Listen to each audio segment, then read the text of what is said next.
Welcome back to Spotlight.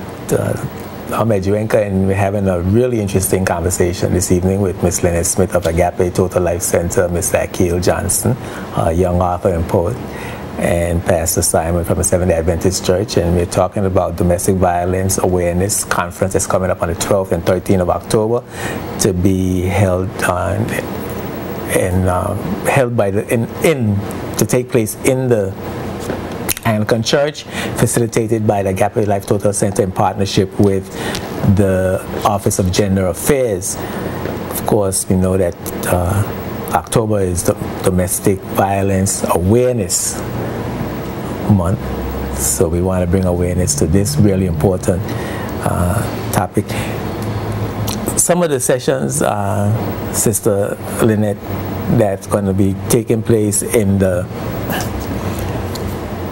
conference, Lord, I just want to be happy. What exactly does that mean? How many times have you said that? Lord, I just want to be happy. We say it all the time. But what does this true happiness that you're seeking entails? Good question. You know, a lot of us, we grasp after all sort of things, hoping that it will make us happy. So in this particular topic, we're hoping like getting married, right? Yes, like getting married. We think that's going to be the thing. But, you know, but what then there's domestic violence. Okay, let me let you talk. It's something that we take for granted, but especially for a victim, you know, happiness is the ultimate thing that, you know, you want because you have had a sad-sided past. And so for even a victim, you can hear them, you know, just screaming out, Lord, I just want to be happy. You know, how can I be happy after I've been abused and molested and so forth? So I think it's right in target. Okay. So how you... Exactly. And some people, because they want to be happy, they put up with a lot of stuff. They allow themselves to be subjected to a lot of things. So in this particular topic, the persons will walk away developing skills or having skills that will enable them to let go of negative and painful emotions quicker. And those are some of the things that keep us trapped in help them to change habits that day to day keep them from experiencing happiness. Bad habits, different things that you do, you afraid to let go because you know fear, yeah, for sure. And how to act right when your spouse acts wrong. Yes. Keep your mouth shut? I wouldn't say keep your mouth shut, but what I would say is that you have to learn different techniques how to show love. I mean, you have to learn how to balance it. You know, some of us, the spouse says something and we have to answer back, and we have to, it's a tick for tack. We have to learn to develop the skills that are necessary now and how to combat that, you know. And sometimes we always want the other person to change. Our aim is to, Lord, change him, Lord, change her. Instead of looking at ourselves, sometimes when we look at ourselves and we start to change our own behavior, we find that what happens is the other person now begins to change. So it's about, you know, looking at yourself. What are the things that you need to do as an individual, and not what the other person needs to do, because you cannot control another person's actions or behaviors. You have control over yourself. And how does this, what are some of the impacts that domestic violence have on children? Lots of it. A lot of it. I mean, I could say that I grew up in a home where domestic violence was the norm, you know, growing up as a young person. And when you look at my family, my brothers and sisters and stuff, you can see that domestic violence has affected each of us in a different way. So it does have an effect on us. Some may not want to get married because they figure that, you know, that's not the thing to do. Some get married and you find that they in turn abuse their spouses. It continues and so forth. So you see that it does affect different people in different ways. Some people are able to override it, get over it, and move on with their lives and live really reasonably good lives. But it does affect the children in different ways, because each one has a different personality, and things affect each person differently. What I may internalize, you may not internalize, and you may be able to vocalize it and talk about it and talk through it, whereas somebody else may have a different experience. Yeah, in addition to the guilt, the shame, the fear, the pain, and so on that children carry who are, witnesses of domestic violence, the research is showing that these individuals are more prone to be violent themselves, and sometimes they're attracted to, you think that they're running from this, but sometimes they're attracted to individuals who, have been perpetrators themselves, and so sometimes you see the vicious cycle. My mother was married to a person who, abuse her, and so I get married to a person who abuses me, because when you're a child, your sense of normalcy, you don't consider something right or wrong. It's simply normal. And when you are socialized to believe that, then if you don't outgrow that and look at other, options, then sometimes you can just fall right back into that trap. And so, it's a dangerous cycle that we have to break. Yeah. And the other session is the role of the church in dealing with domestic violence. And we talked a little bit about that earlier, but what, from a conference outcome, what would the community get in terms of what the role of the church needs to be? The role of the church, as I said before, it's not just the pastors, it's not just the ministers, but it's the whole Christian community. The role of the church is the body. Okay.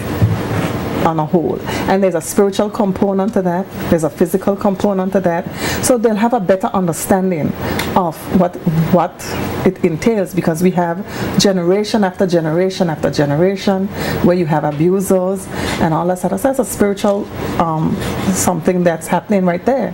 Then you have the physical effects that happens with the abuse, the bruises on the body, and the emotional problems and mental problems and all of that sort of stuff. So people have a better understanding of what is happening and how we can help to deal with it and heal the hurts. Okay. Now, you were raising an interesting point during the break at Heal. And we talked about the role of the church and the lack of trust that you felt, and the mismanagement of the situation, one of the situations that you encountered as a young person. And I think it would be a good idea to get from you, how would you like to see the churches behave in domestic violence situations of all kinds, and what you think would be a good behavior that would engender trust for the church and for people feeling comfortable and trustful in bringing their challenges, their domestic violence challenges and other social challenges to the church community, to the body of the church. Well, I don't think that whether it's a church or you're talking about somebody personally, that you can be effective in helping other people deal with their truths unless you're willing to tell yourself the truth. And so that goes for an individual, and that goes for a church, a body. I think that the church has to be willing to be honest with themselves about the truth, what their truth is. And a lot of times, unfortunately, it's not a positive truth. Well, so when you say the church needs to tell itself about the truth, to acknowledge some of its own challenges, right, as a body, and as members within that body. Right, because for somebody who's watching the program who's been burnt by situations in the church, and you're trying to ask this individual or people like that to trust the church or to be able to come to the church with their personal thing. If they feel like, why should I trust the church when the same people that I'm working with, that I'm going to school with, that I live with, are the same people that I'm sitting with in church, and I can't trust them? So why should I trust the church when it's the same people that, that I'm sitting with from these other places that I can't trust? Why should I expect them to be trustworthy in church? And from a programmatic perspective, in terms of having procedures and policies and infrastructure in place that would give that kind of support to a victim, what would you like to see happen? Well, I guess that would have to be, like earlier you were asking the pastor as far as training, and if there's, if the individuals are qualified to speak to some of the issues that would come from a body. You think better qualifications? Right, one so of the that would have answers? to be That would be one of the answers. Yes. To start with the basics, but a lot of times, I recall a time that I went to a pastor for counseling, and the best thing that I recall, why it was so memorable, is because he did not know. And he told me he listened to what I had to say, and he said, I really don't know what to tell you. And I thought that was so refreshing, really, because he told me the truth. And I felt like I didn't feel that, because he didn't know the answer, I didn't feel that there wasn't an answer. I just felt like it was now my responsibility to go and seek that out for myself, because at least he didn't give me a Nancy story about what he thought it was that I should do. At least he told me the truth, which is that he did not know. And so if we can start with the truth, then we can, give people the freedom to at least explore that within themselves. Did you need help? Did I need help with? Yeah, when you came to the realization of what was happening to you, because I know sometimes people are being abused and they don't realize they're being abused. As the pastor say, it's like a normal thing, and you're led to believe, especially if you're a young person or a child, you're led to believe that this is fine and it's okay and it's normal, and you're not really being abused. Something triggers in your mind that you are. Maybe whether there's a power relationship or what, but when you realize that you were being abused and you wanted help, where did that help come from? My abuse stopped at around 12, but then in those years, after those seeds had been planted, I started to abuse myself. So I was the abuser in my teenage years and young adult years. I was the one who was abusing myself. And so after doing some soul searching and so forth, I realized that it was because of what my childhood had been. I was the one who was, and so at that point, I had to take a certain amount of responsibility for myself. And to deal with what was going on with me. And how did you feel? How did you feel that your childhood made you abuse yourself? Was it a self-esteem challenge or guilt challenge? How did that happen psychologically? It was, well, this is my best explanation because I'm not a professional, but it was the memories and the feeling of what I think the message of being abused, molested, whatever form it is, tells a child, which is that you're not worthy, you're worthless, you shouldn't have been born, all of these things, you're stupid, things that I heard when I was a child. And these things, I call them seeds because they are the things that I started to tell myself when I became, older and so forth. I was doing that and a whole lot more in terms of being self-destructive. And so, but I was taught how to do that from my abusers. So I learned that behavior from them. And so when I realized that that's what was happening, I had to unlearn it. Not that it was easy, because there was depression that kind of. So who helped you unlearn it? Did you? I mean, what happened? Did you have a born again experience? Well, it wasn't one experience. How did that work for you? It wasn't necessarily one experience, but I would have to say that it started with good friends who I call angels in my life, who I believe that God put in place to help me to, because people can only help you so much. I think that the people that I had in my life that I believe God put there at that right time was like a mirror to show me myself, so that I could come to a reality as to where I was, the state that I was in, and to be able to, for me to now then say, well, you have a choice of whether you want to take responsibility to be able to do something, to make a different choice, to do something that helps you instead of hurting yourself. So definitely, but it was that role of love, and having friends who loved unconditionally. All the same things that we look for in church, but I found it in people who weren't in church. I found it in friends. I found it in, just strangers, really, at times. So you needed understanding, you needed compassion. Right.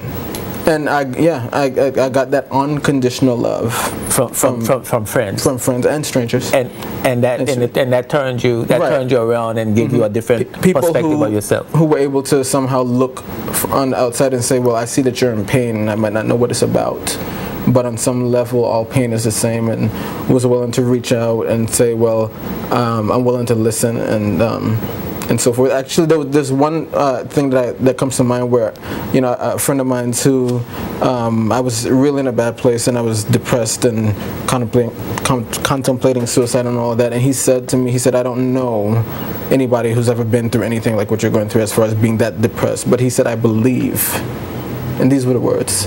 He said, I believe that you can beat this. And when he said those words, I felt like it was God speaking through him at that moment to say, I believe that you can beat it.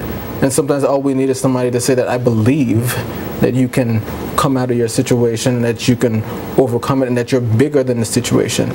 And then that was a defining moment.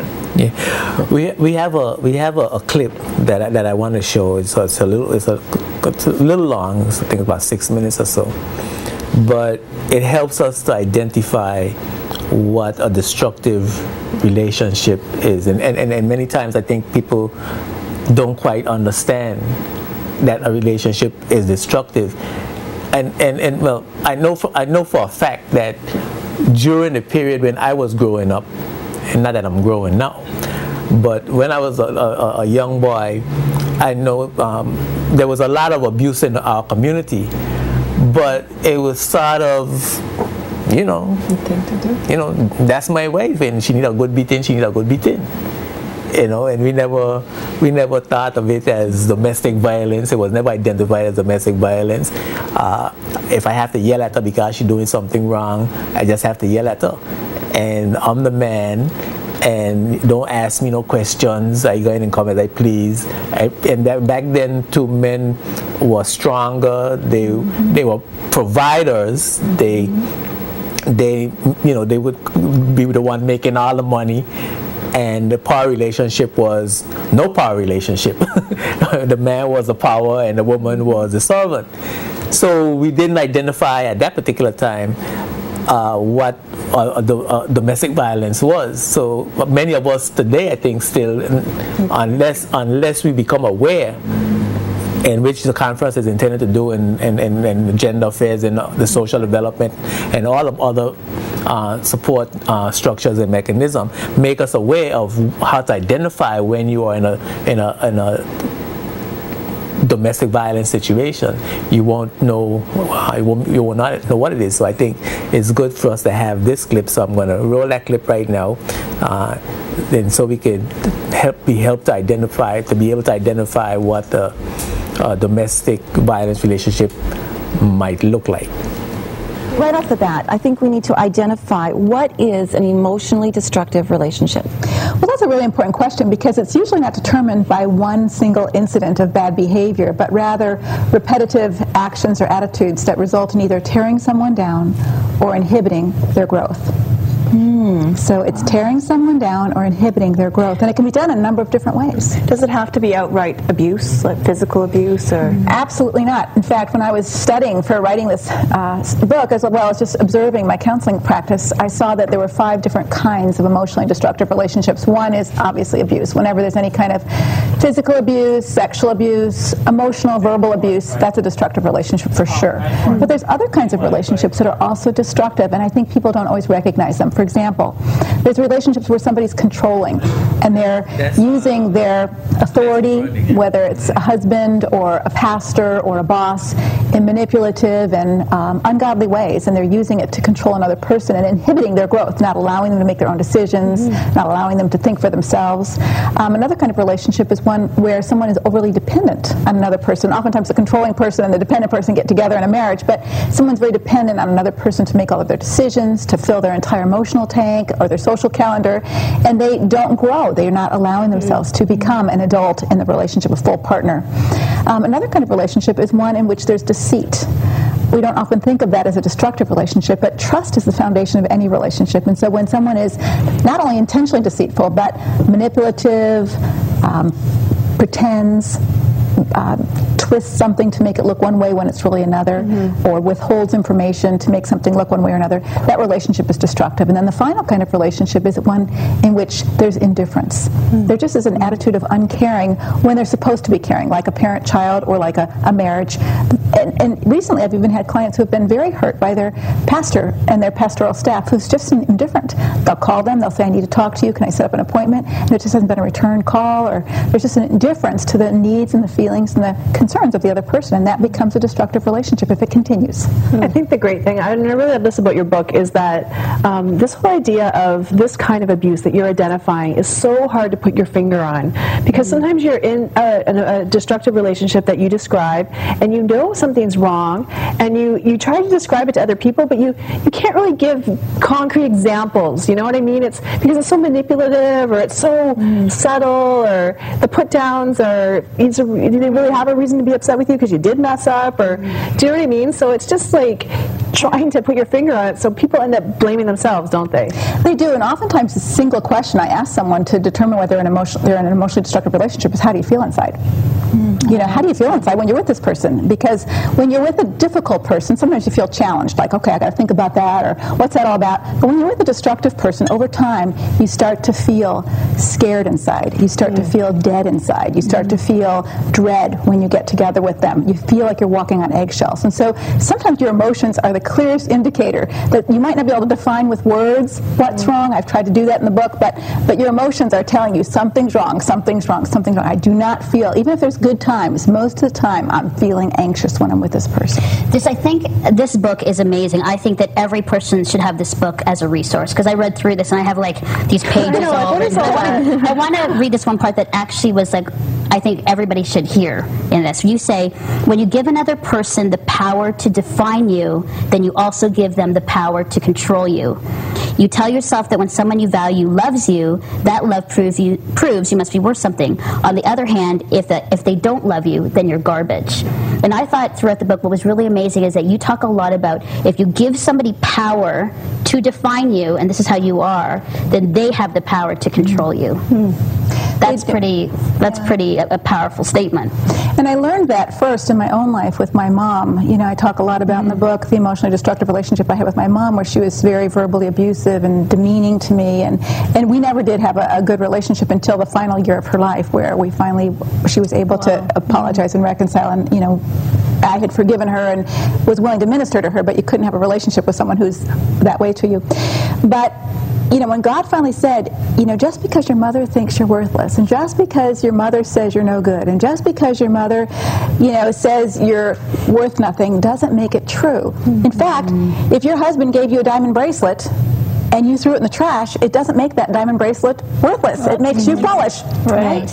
And so it really clarified that to me. Okay, just because my mother doesn't see I'm valuable doesn't make me not valuable. It hurts that she doesn't see that, but it doesn't mean it's true. So what do you do? What do you do when you're in that kind of relationship and you've identified these, you know, these subtle things?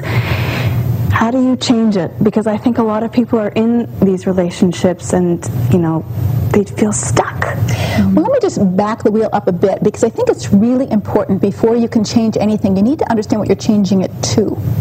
And so if you want to change a relationship from an unhealthy, destructive relationship to a healthy relationship, what does a healthy relationship look like?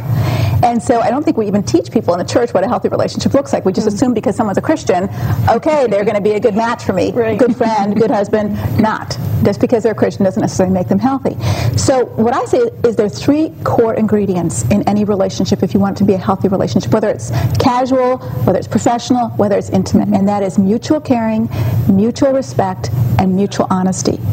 And so when you recognize that those things aren't happening in your marriage, it's not, or in a relationship with someone else, it's not mutually respectful, it's not mutually honest, it's not mutually caring, when you begin to change it, you're going to change it into that part of it. You're going to speak up, you're going to start by talking about, look, I don't like being disrespected, or you're not being honest with me. And it's not possible to have a relationship with someone if those core ingredients aren't there. It's not a healthy relationship anyway. And you say there's a difference between an emotionally Well, I just learned a whole bunch of stuff.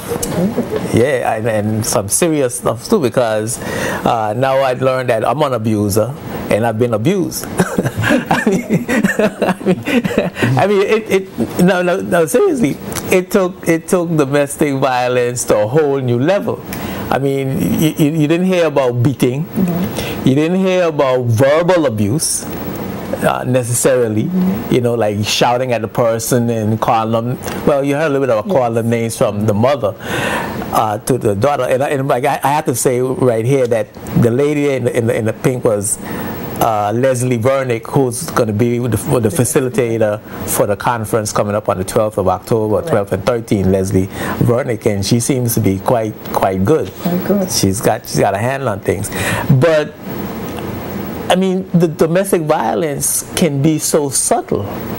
I mean, I didn't imagine that it was so subtle. When you think of domestic violence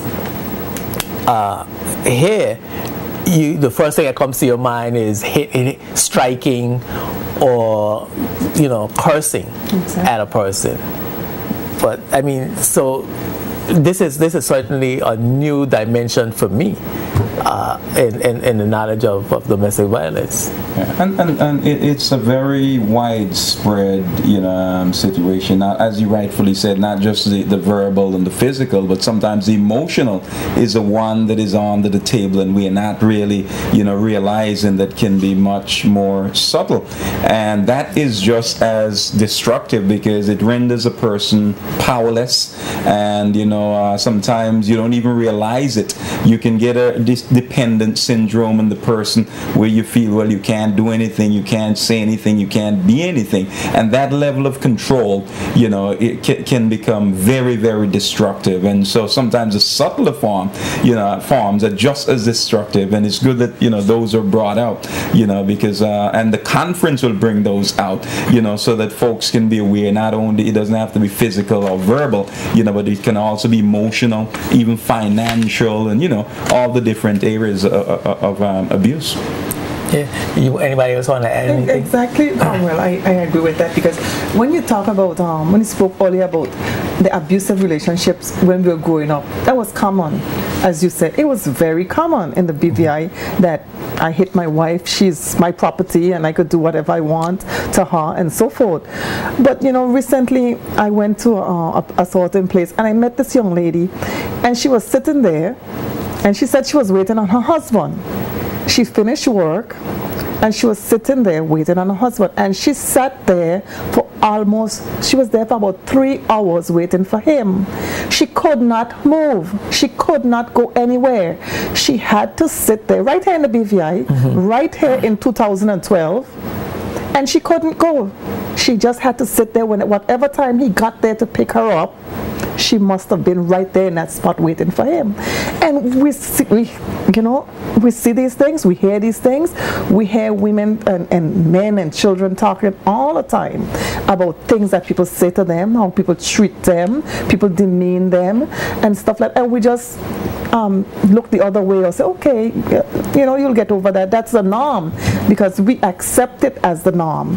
But we can't no longer accept it as the norm. We can't turn a blind eye, because a lot of the social ills that we're having stems from a lot of these things. It's coming from that. They lose self-esteem. And one of the things that the church must do is some rescripting, because sometimes in terms of this misunderstanding of headship, in terms of the man, having total dominance and control and so on, is sometimes people even go to the Bible to try to say, well, this is in the Word. One of the most misinterpreted passages in the whole Bible is Ephesians chapter 5, verses 22 to 24, which says, "Wives, submit yourselves unto your own husbands as unto the Lord, for the husband is the head of the wife, even as Christ is the head of the church, and he is the Savior of the body. Therefore, as the church is subject unto Christ, so let the wives be to their own husbands in everything." Now, the catch here is that the wife should submit herself to the husband as the church submits to Jesus Christ. Now, Jesus Christ never abused the church. Exactly. His headship is one of service, in that he was crucified. He was the one that washed feet. And so I am the head of my family, but my headship doesn't make me superior to my wife.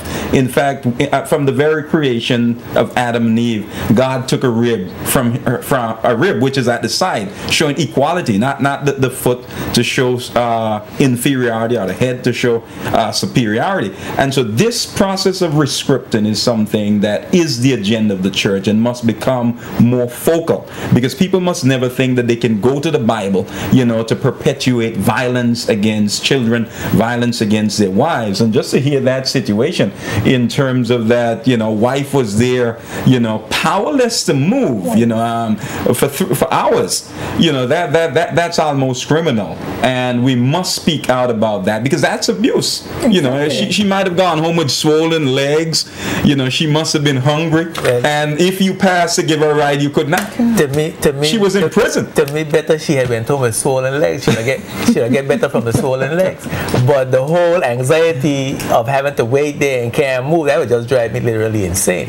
We're gonna take a break, and we're gonna come back with more of the discussion. And you on the phones, if you're interested in calling and making a comment or asking a question, the number's gonna come up on the screen when we come back after these words from our sponsors. Spotlight is brought to you by the National Bank of the Virgin Islands, Tortola Concrete Limited, and CCT Global Communications. Welcome back to Spotlight. I hope you haven't just joined us, because if you have, you certainly missed a really interesting and important discussion about domestic violence. Of course, Spotlight is going to be rebroadcast on JTV on Sunday at 2:30, so you'll be able to catch it then, or you can catch it online at jtvlive.net. But if you are watching, certainly that video that we just saw brought to our attention many things, many events, many types of relationships and parts of a relationship that we never thought of as being violence or perpetration of violence. The number is on the screen.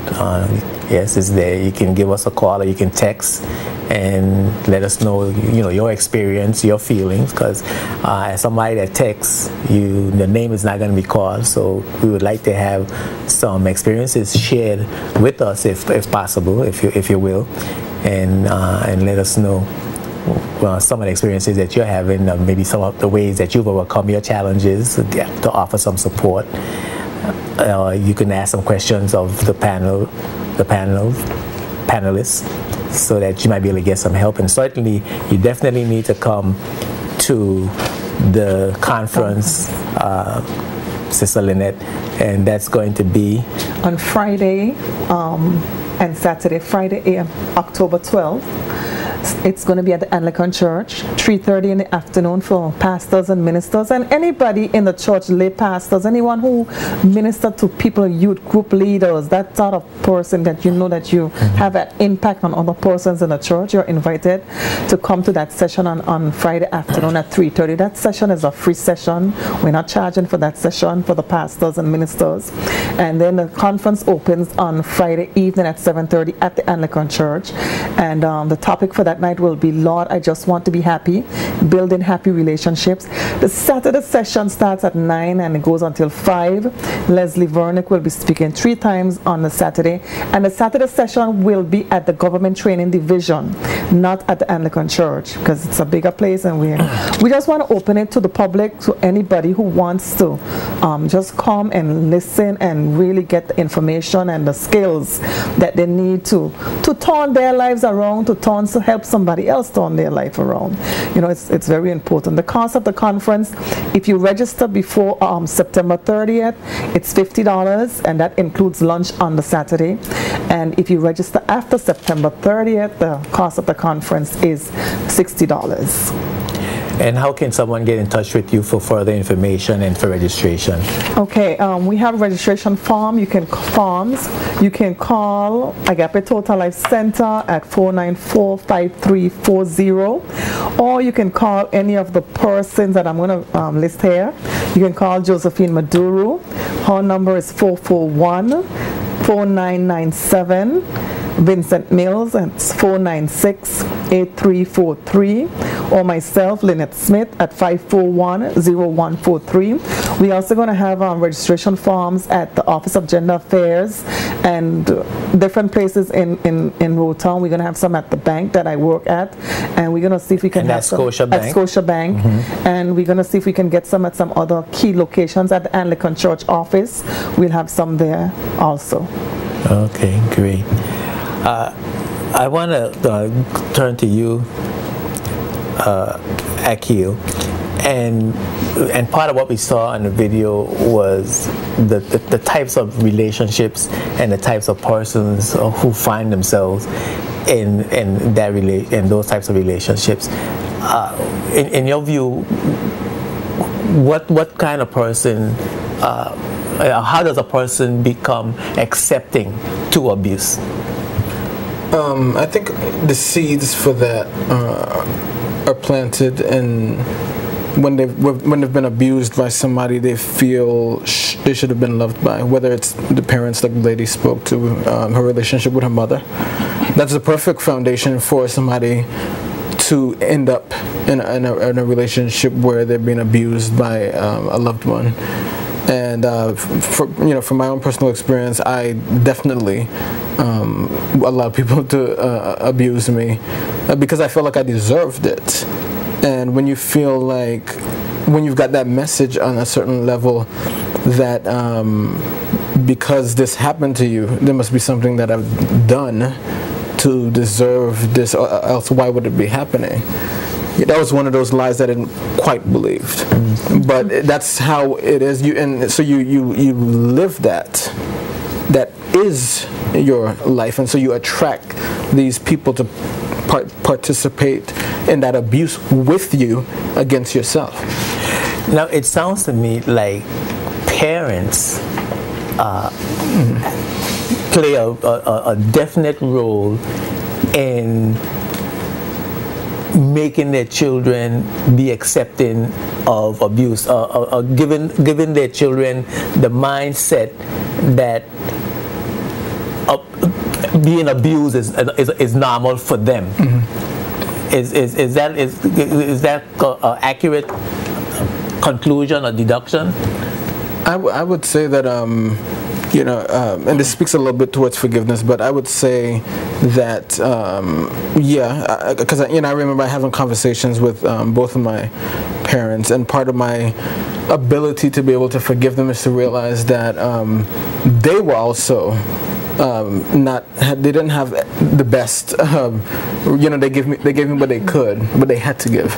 And when I started looking at them not as parents but as human beings who also felt what I felt, who also missed their father like I missed mine, who also missed the affection from their mother like I might have missed, and so you start to see them in a different light, and I could have compassion and empathy for them because they gave me what they could, and they didn't know how. They did the best that they could, and so being able to forgive them and to move on from that level of hurt, because you can release it now. You know what it was, the abuse, in a way that whatever happened, it wasn't intentional. It wasn't, it was just because they were in a state where they know better. Right. So how important is it then for us to know the history of our parents in terms of forgiveness? That you say, well, let me see, how were my parents raised, what experiences they had, and those experiences that they pass on to me, should I continue to just hate them for that experience, or can I say, like you've said, and I'm sure many others as well, say, well, I could forgive my father because I knew how he grew up, and I could forgive my mother because I knew how she grew up, and really, I'm actually blessed now through having that experience and through overcoming that challenge, that I can now understand what they must have went through, and now I'm feeling a bit more whole. My self-esteem has been lifted because I've come to understand. I've come to forgive them through understanding their past. Understanding is key to forgiveness, and when you know where a person's coming from, you can have more empathy in terms of their limitation. But what I really want to look at is the fact that Akil, having been hurt, is a strong person who has overcome. And so sometimes individuals stay in that abusive state because they've gotten comfortable. They're not looking for state of mind of a victim. Yeah, in terms of that. But the fact that he is going to be a better father and he's going to be a better person, than his parents were, is the breaking of the cycle, which I celebrate. So even though the past helps me to understand and to forgive, it's a choice a person makes when he abuses. Even if somebody has been, abused all their life, they don't have to become an abuser. It may make it easier for them to become an abuser, but with the power of God and making that choice, there you go. Thank you very much for calling Spotlight. Go right ahead, please. You there, caller? Caller? Yes, I'm talking to you. Okay. All right. Call us back, please. I'll get to you. I'll get to your call a little sooner. I have a text, Mr. Well, let me say, if you call and I'm in the middle of a conversation or my guest is talking, my policy is not to interrupt them when they're talking, to let them finish their sentence. So if I press the button to answer the phone and I don't say anything, but you can hear the voices coming through your phone, it just means that you're on a temporary hold until they finish their thoughts, and then I'll put you on the air. So forgive me, that's just something I'm trying to manage so that we could have some kind of normalcy on the program, and I don't like to interrupt people in the middle of their thoughts. Mr. Johnson mentioned the abuse he suffered verbally. Was this the only type of abuse he suffered? Did it happen here? Does his abuser still live among us here in the Virgin Islands? His story is not clear. Where can I get his book? You got a lot of questions there. This could be an interview. Okay, so what type of abuse other than verbal? Well, there was sexual abuse, there was verbal abuse. Did it happen here? It did. Are abusers still alive and among us? Yes. And you've forgiven them and you have a relationship with them? I've definitely forgiven them. Relationship, not so much. Okay. And where can we get your book? You can get it, if you want to order it from online, you can order it from my website at apoeticlife.com. apoeticlife.com. The letter A, poeticlife.com. Also, because a lot of people want their personal copies signed. So if they want a personal copy signed, you have to order from apoeticlife.com. Because you have signed some copies, and because I will do that myself. Okay. I will handle it myself. But other than that, Serendipity, they have a few copies. also, my cousin Michael Fred has he has some copies. I can't think of his number right now, but I'll get it. So you're not gonna do any book signing while you're here, or any? Well, I've been doing it when I meet people one-on-one, but there's nothing set up in terms of any location. Okay, and it's like you switch to me. Oh, it's yeah. How much is it? It's $15. I'm selling it for $15, but the various bookstores, because of how they have to order their stuff and so forth, the price might be different for them. So I can't tell them how much to sell it before. Yes. So and it's lies I never quite believed, the emancipation of Akil Johnson. Right. Lies I never quite believed, the emancipation of Akil Johnson. And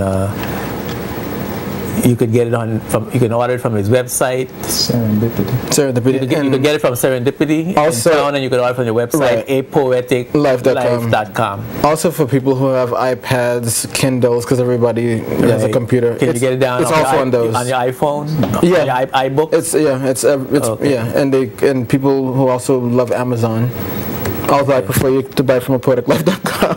Okay. But you can buy from Amazon if you want to buy from Amazon. Well, I got my libraries on my phone now. Oh, okay. So I get everything from my books. Yeah. So I get a copy. Now, what motivated you to write this? What's your goal?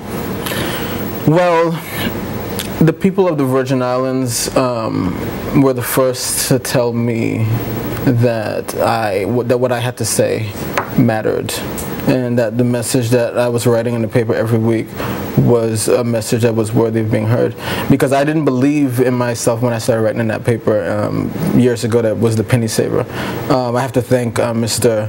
Elton Colwood for giving me that opportunity, because if it wasn't for him to give the people of the Virgin Islands the opportunity to see those works, that book wouldn't be in your hands. So I have to say thank you to him.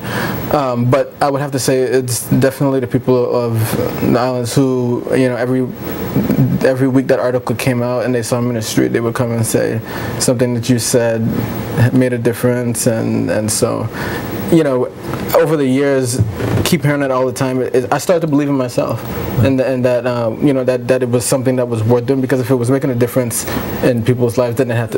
Briefly, what is it about? I hadn't had a chance to read it, so okay. Well, and at first I wanted to do a collection of those articles over the years, published and unpublished. But then I decided that I wanted to do something a little bit more to give people who weren't so familiar with me as a writer a background. So the first 30 pages is a bit of a memoir that speaks about some of the abuse issues that people have heard about.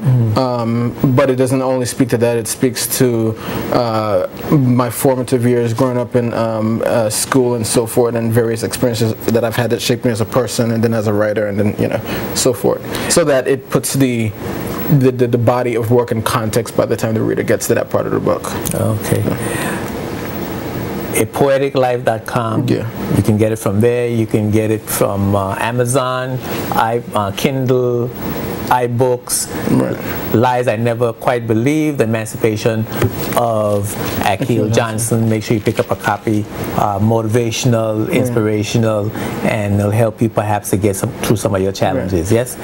Okay. May I speak to something that the pastor said? Yeah, speak to something briefly as you can, because I'll be on at 10 o'clock. Okay. Yeah. So what you were saying earlier in reference to people learning from their mistakes, and like you were saying, I would be a better father than my father was. Well, I'm happy to say that my father and my mother are better parents than they were, because they learned from their mistakes. They grew as people over the 31 years that I've been on the planet. So I'm happy to say that when I have conversations with them today, our relationship is so much more than what it was. So people can you can grow and you can become better and be better parents to the children. Although in your youth, they're better parents to me now than they were when I was here. Yes, the more you learn, the more you grow. Right. Yeah, and I think it's important. That's why the conference is so important, because a lot of the things that I'm learning tonight, and I like to learn. I'm learning tonight. I had no idea that constitutes abuse. That constitutes abuse, and now I have to continually think about how I speak. you know, I gotta go learn a new language. Knowledge. I gotta go learn a new language of trying and speaking in a more positive and a softer and a more affirming kind of tone than, you know, in a negative way, because sometimes you get angry and you react and respond. And now I got to learn to control myself, and I got a whole bunch of homework. Yeah, I got a lot of work to do, man. I thought I was, you know, moving ahead, but Lord have mercy, the more you know you don't know. So that's interesting. We found it at 10 o'clock, and I have, do you think that children who live in a home where domestic abuse is very common need to get counseling? So if you have, and I'm interpreting that the domestic violence is between husband and wife, and the children are in the environment, those children, along with the counseling of the parents, the abuser and the victim, the children themselves need to get attention too. Yes. Certainly, yes, 100 times yes, because you know they are soaking up the environment, and you want to help them to understand in their little minds that look, even if mommy and daddy are making bad decisions, bad choices, you know, being abusive, you know, this is not how everybody lives. So they have an open door to make better choices in the future. Okay, someone asked about the book again. You could get it at Serendipity. You could get off the iPhone, off your iBooks, off your Kindle, and Amazon, and apoeticlife.com, which is Aki's website. Okay. We're under 10 o'clock, and I know there are many things that I missed, but I think what's important to say now is to talk about the conference. Yes. And just go over briefly, as fast as you can, where it's going to be, the date, the place, the times, and the discussions, and how to get in contact with you. All right. The conference, once again, will be on October 12th and 13th. On the 12th, the conference will be at 3:30 in the afternoon for pastors and ministers and other lay people who works with other youth groups or within the ministry. And that session is at 3:30. And then at 7:30, the conference begins at the Anglican Church, and the topic for that night will be, Lord, I just want to be happy, building happy relationships. And then we go on the Saturday at the Government Training Division. It starts at 9 o'clock in the morning until about 5 in the afternoon. And the topic that we're going to start the morning off with on Saturday is the emotionally destructive relationship. I don't think anybody would want to miss that particular topic. It's going to be really good. Some of the things that we showed on the clip is going to be discussed in that topic in more detail. The cost of the conference is $60 if you register after September 30th and $50 if you register before September 30th. And you can call Agape Total Life Center for registration forms, 494-5340, or you can call myself, Lynette Smith, at 541-0143. And if you don't remember the phone number, she gets Scotiabank. Yes. You get Scotiabank Federal call, they climb on their switchboard, right? I want to thank you all very much, you, Sister Lynette Smith, Agape Total Life Center, for being my guest spotlight tonight. It's been really informative and really important discussion, and all the best with the church's continued involvement in helping us to mitigate social challenges, particularly domestic violence. Akil Johnson, thanks for coming by. It was worth it to try to get you to fit you in. Thank you. In the program, and I really appreciate it. And all the best to you. I mean, you've come a long way. I know you for a long time. Teen Talk. And that's right, Teen Talk. Yeah. And I was trying to remember that. Yeah, I'm getting a little old. I mean, we did something together. Yes, what was it? Yeah, Teen Talk, and you are very good with that as well. And all the best to you in your book and all the endeavors, and continue to stay strong. Thank you. Right? And of course, Pastor Simon, it's always good to see you and to be in your presence, and we had a great time this evening. Thank you very much for being my guest on Spotlight. Next week, the spotlight is going to shine on the beautiful teenagers of the BVI, Miss Teen BVI. Contestants. We're going to have a lot of fun, so make sure you tune in, don't miss it. We're going to be talking to the young ladies of discussing lots of important issues and platforms, and delving into the intelligence level. So it's going to be fun. I always have fun doing that. Thank you for watching. Thanks for your words of encouragement, your criticism, your suggestions. Continue to email me at jtvspotlight@yahoo.com. Spotlight is rebroadcast every Sunday at 2:30 p.m. You can catch it on JTV Channel 55.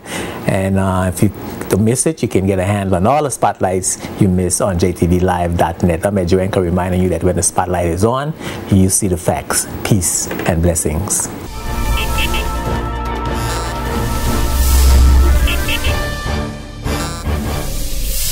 This program is sponsored by the law firm of J.S. Archibald & Co. and by the trust company J.S. Archibald Trust Services Limited, both of Roadtown, Tortola, BVI.